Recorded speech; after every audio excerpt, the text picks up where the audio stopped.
Welcome to SciTech Culture with Steve Kern and Ben Warner, where we examine science, technology and culture in the 21st century. Visit our website at scitechculture.com. So it's all MacBook Neo news. I don't think we were expecting a MacBook to be called the MacBook Neo, but you know, Apple's marketing department have got to do their thing. I think the word on the street was just MacBook, but I have subsequently heard some theories about that they needed to actually make a new name for this low-cost MacBook, because as you would recall, there were models called MacBook in the past, and the most probably infamous one was back in the mid-2010s, I think, which had a pretty crappy Intel processor. The design was innovative, I guess, for the time, but it was just, you couldn't actually do any work on it. So maybe they thought, let's come up with a new name. You know, Neo sounds a bit fun, and I guess that's the idea too. You know, it's coming in colors, and I guess it's intended for like a... I mean, I know they're obviously going after like an education Chromebook, you know, low-cost Windows laptop market, and they may make a dent in there, because even though there's some things they scaled back on in terms of the specs, like it's not, I wouldn't call it from what I've seen anyway, a compromised MacBook in the sense of the MacBook experience for what it does. Sure, you might not be able to edit 8K videos on it, but that's not the point of the machine. But I actually thought it was quite interesting device to introduce, and also I mean, maybe to start with, I was actually surprised they haven't done this sooner, because the Apple Silicon, like there was a lot of rumors that they would bring back that 12-inch MacBook from the 2010s, but just slap an M series chip in it, because you could see that would work. But this to me seems like a logical extension of where they were going to end up with, you know, something that cost a little bit less as well, because, you know, I was looking at the pricing, and Australian pricing, it starts at $899, which for a MacBook is cheap by comparison. You know, the old MacBook Air, which used to be the starting entry point for laptops, is at $1699. So that's a fairly big price difference. So you know, I think there's a lot that could work here, and to, you know, maybe just to open it up too, is that I actually think that it's highlighting again that the Mac line is really hitting it out of the park, even though they've got so many models to choose from. But it's really, you know, given, you know, where it was, you know, maybe 10 years ago with those touch bar MacBooks, and you know, the Intel processors that were overheating and everything, they've really turned the ship around in 10 years. Oh yeah, it's amazing, and I'm going to have a bit of fun here, but you know, this is a classic Apple play, where Apple quality, you know, you're talking about low end, but it's probably better than 50% of the PC laptops out there. So, you know, is it Apple's Chromebook? Yeah, I guess it is kind of Apple's Chromebook, except it's better than a Chromebook. Is it an iPhone 16 with a lid on it and a keyboard comes, or is it an iPad that comes with a keyboard and a lid? I think it shows the versatility of the Apple range, exactly what you're saying. But I think it's only the stepping stone. It's a bit like the iPhone SE and the iPhone range. So I think they've come in with the Neo as their base model. But the next things we'll start to see is you'll start to see Apple fill out that whole range from the Neo all the way to the MacBook Air. And what you'll see next is exactly what you're talking about, a 12-inch with a, you know, M2 chip or M3 chip. And they're just going to build out this range. So incrementally, as you go up the range, you get more features and until you go to your premium product. But it's Apple's philosophy of there's something for everyone, whether it's a phone, whether it's an iPad, now, whether it's a laptop. And Samsung's interestingly done that kind of strategy with their phones starting from like $200 or less to all the way up to $2,500 or $3,000 for the, you know, your folding phones or whatever. So there must be something to it. But the other funny thing, of course, is I've heard it referred to as the Safari book as well, which is hilarious. I actually obviously there were a lot of other products updated, largely, sort of chip updates and things like that, which is obviously par for the course. But obviously the Neo took its, center stage as the flashy new thing to put out there. And one of the things that I just wanted to comment on personally was they did release some new displays, so a studio display and a studio display XDR. Now, what I was kind of hoping, because I've been waiting for a display to come out, was that the XDR model would be the one to kind of get, because that's the one with mini LED, 120 hertz, flashy.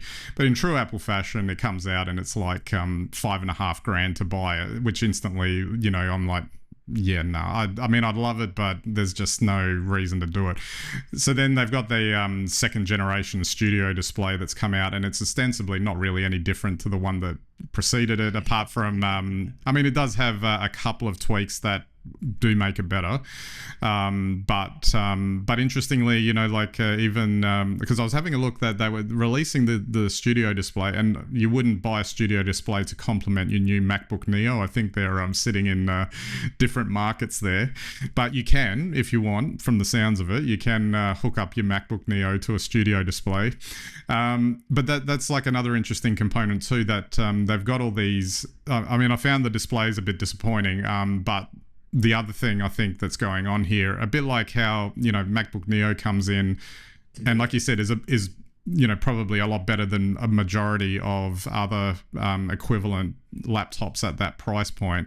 The studio display, there isn't really anything that's competing with it, because you can get a whole bunch. There's monitors galore that you can buy, but if you want the Mac OS integration, so it's seamless and you get the full Mac experience, so to speak, that Apple ecosystem wonderfulness that happens when all these devices talk to each other, and you don't want any display scaling issues and all this other stuff, this is really the only option. There's one or two others I think that have come out, but ultimately that, I guess it's a long-winded way of me saying that in some cases it's almost like they don't even need to try.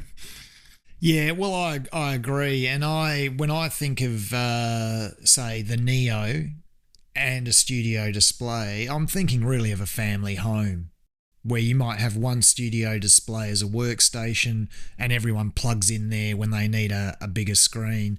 Like if you're editing 8K, you'll put your MacBook M4 into that, Ultra or whatever it is. And, if you just want to watch Netflix, you'll plug in your Neo and stream to the screen. So I think they're the sorts of things that we're seeing, around the Apple range, is just that they do work really well together. You don't get that sort of cohesion between devices in any other product range, except for Apple, really. Samsung might be able to claim it, but probably not in the same way. So I think that's really what we're looking at. Apple now is obviously moving towards like individualizing its products. So, getting back to the fact there is something for everyone there.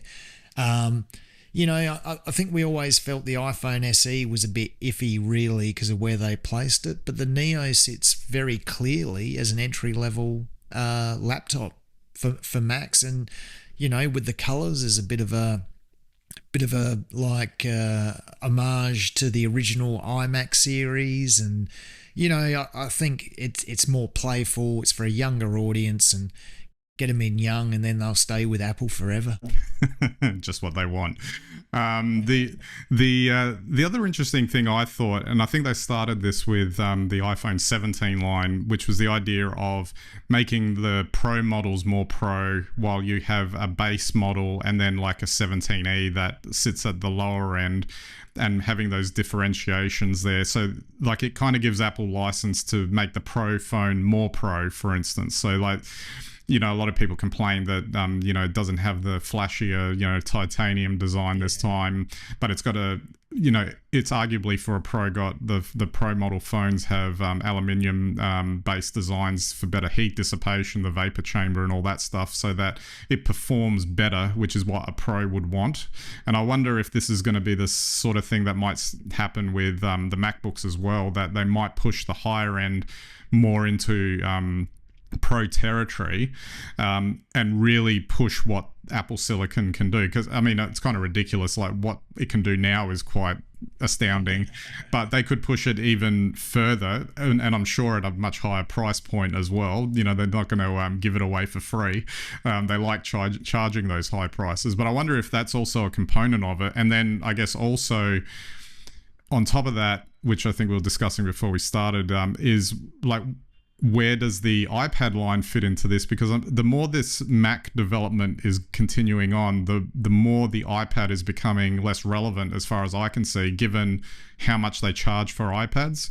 There's an argument that the base iPad is all anyone would ever need, particularly if Apple's encouraging you to buy a MacBook as well, because you can do all the big stuff on your MacBook, and your iPad can be a consumption device like it was back in the day.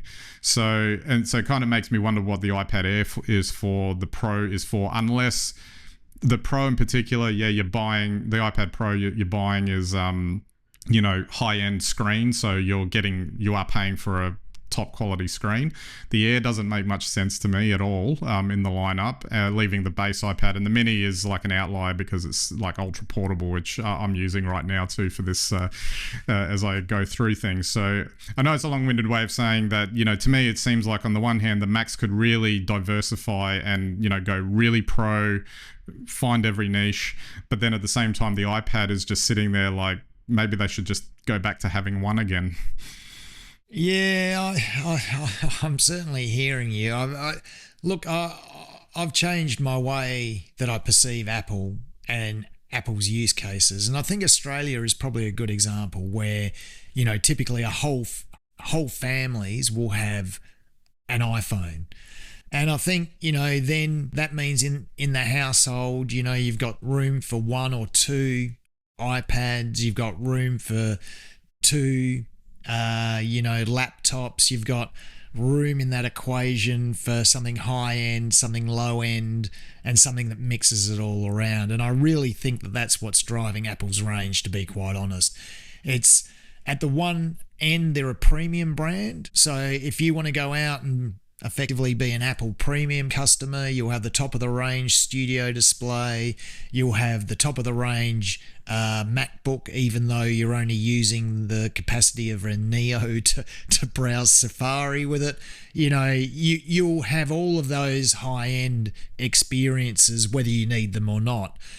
For people that are probably single, and the reason I say this sort of single or a single user case, even within a family, you're really looking at features. You're looking at, this is what I need, so this is the product I have to have. Whereas in a family, as long as there's one lying around, you can probably borrow it. You're all on the same Apple family login system or whatever it is that keeps on popping up on my Macs. But you know what I mean? Like if you're in a single user case environment, then you have to choose carefully, and you'll probably only choose one of them. But I think if you're in a broader, more shared, more generic usage of Apple, then you'll find that, for instance, we've got a MacBook Pro and a MacBook Air in the family. We've got a couple of iPads in the family, and we've got 3 iPhones. So, you can see already the spreads there that means that there's an interchangeability of devices within that environment. However, if I was editing like you specifically, then obviously I would be purchasing a very specific product. And I think Apple obviously is awake to that, and I think that's a big part of their strategy and why they're splitting out so many products that it gives me a headache. Absolutely.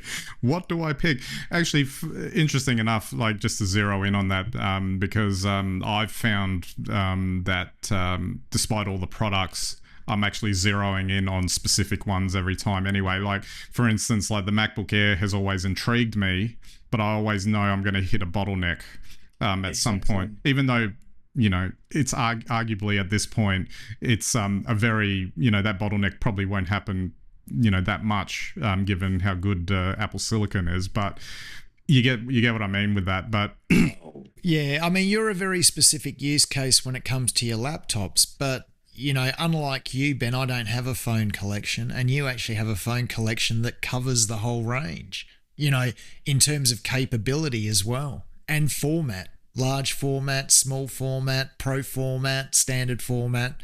And I think that's the point I'm getting at. You know, Apple have found a way to infiltrate, you know, as a generic solution through specific devices.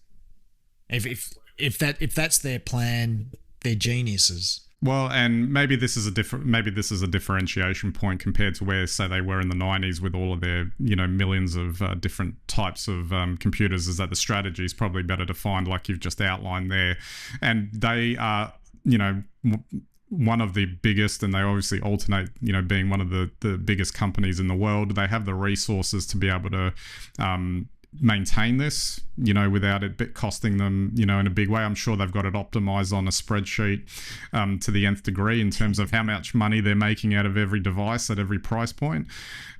So yeah, I guess that would seem to make sense. But I also think maybe as a final thing that from time to time, you then wonder where parts of the lineup, like I find parts of the lineup don't make sense at certain points. So 10 years ago, you know, I think we actually said on this podcast 10 years ago that I was more satisfied with the way my iPad Pro was editing video than my current MacBook Pro. And now it's like the exact opposite scenario. So I think maybe that's what it is. I guess it's a big machine, an ocean liner in terms of trying to, you know, change direction and, you know, in terms of mass manufacturing these devices. So I wouldn't be surprised if at some point they do something, you know, maybe with the iPad line to, you know, correct this in some way, because, you know, the Mac is really in the ascendancy here. And, you know, I know they don't want to lose out on all that coin when they can mine it.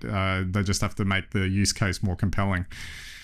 Well, you're right, and they always have had the killer top of the range PC, by whatever definition you want to call it. That they've had that now for 30 years. So I think you're right. That's where they're headed, and within that or behind that, they can tow a whole range of devices. And there's one for everyone. Absolutely. All right, Steve, I might wrap it up there. So interesting time with the MacBook Neo. Nice fancy colors, you know. I'll go and have a look at them in the store whenever they show up, just out of curiosity. I was kind of thinking it might be a nice travel computer, actually. But, you know, this is all first world problems, you know, and luxury and stuff. But it definitely has a good place for people, you know, especially if they want to be able to, particularly if they aspired or whatever to go into the Apple ecosystem. This is kind of a nice way to get into it.